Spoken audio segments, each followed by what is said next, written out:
Այն ապրանքները կամ հագուստները, որոնք քաղաքացիները գնում են խանութից, հաճախ լինում են այնպիսին, որ վաճառողները չեն արտադրում կամ չեն ներմուծում ինքնուրույն, դրանք պարզապես վերավաճառվում են, ահազանգում են մասնագետները։ Այդ երևույթը մեկ բառով կոնտրոֆակտ են անվանում։ Այն վերջին տարիներին լայն տարածում է ստացել։ Մասնագետները ասում են, դրանք պարտադիր ստուգման կարիք ունեն։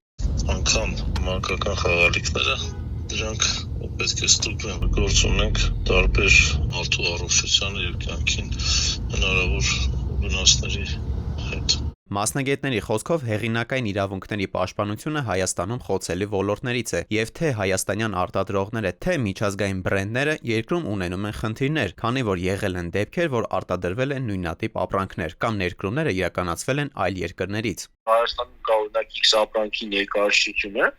բայց մեկ այլ մարդիկ վաճառող այլ երկրից բերում այդ նույն ապրանքը վաճառում ավելի էժան։ Չինաստանը դրա հետ կապված հարցեր բարձրացել եւ փորձում են այս տարի հենց էլեկտրոմոբիլների շուկան այդ ձևով կարգավորել։ Օրինակ նախկինում ամենը կարող է Չինաստանից էլեկտրոմոբիլ բերել, հիմա արդեն միայն ներկայացուցիչների միջոցով։ Մասնագետները նկատում են, որ կոնտրոֆակտները առանձին շուկական հարաբերություններում կարող են ունենալ ինչպես դրական, այնպես էլ բացասական էֆեկտներ։ Ասում են, օրինակ կա խոշոր պարֆյումերիային պարագաներ ներկրող կազմակերպություն, որը երկար տարիներ զբաղվել է բրենդի տարածմամբ եւ ենթակառուցվածքներ է ստեղծել։ Հիմա սակայն այդ նույն պարագաները քաղաքացիները ավելի էժան են գնում օտարերկրյա պետության խանութի մասնաճյուղից եւ այստեղ ցածր գներով վաճառում։ Այստեղ նաեւ կա սոցիալական էֆեկտի գաղափարը, որ այդ ամենը թույլատրվում է նաեւ նրանով, որ մեր գնորդները կամ սպառողները էժան ապրանքներ ունենան եւ ոչ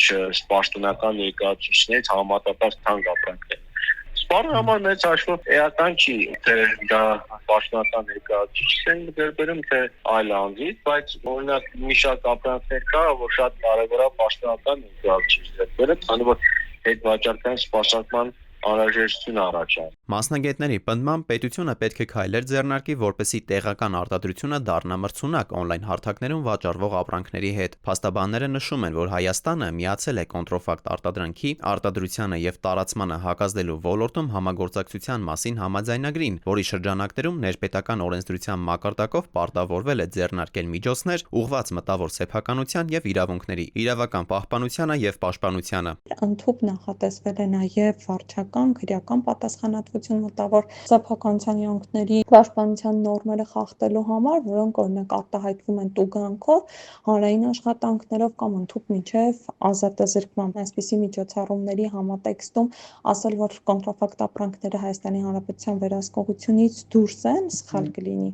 Կոնտրոֆակտ ապրանքների տարածումը շարունակում է մնալ բազմաշերտ խնդիր, մի կողմից ապահովելով ավելի մատչելի գներ սպառողների համար, մյուս կողմից առաջացնելով լուրջ ռիսկեր կապված որակի, անվտանգության եւ մտավոր սեփականության իրավունքների խախտումների հետ։ Մասնագետները շեշտում են, որ խնդրի արդյունավետ լուծումը հնարավոր է միայն համակարգային մոտեցման դեպքում, պետության վերահսկողական գործիքների ուժեղացման, օրենսդրական մեխանիզմների կիրառման եւ հասարակության իրազեկման միջոցով։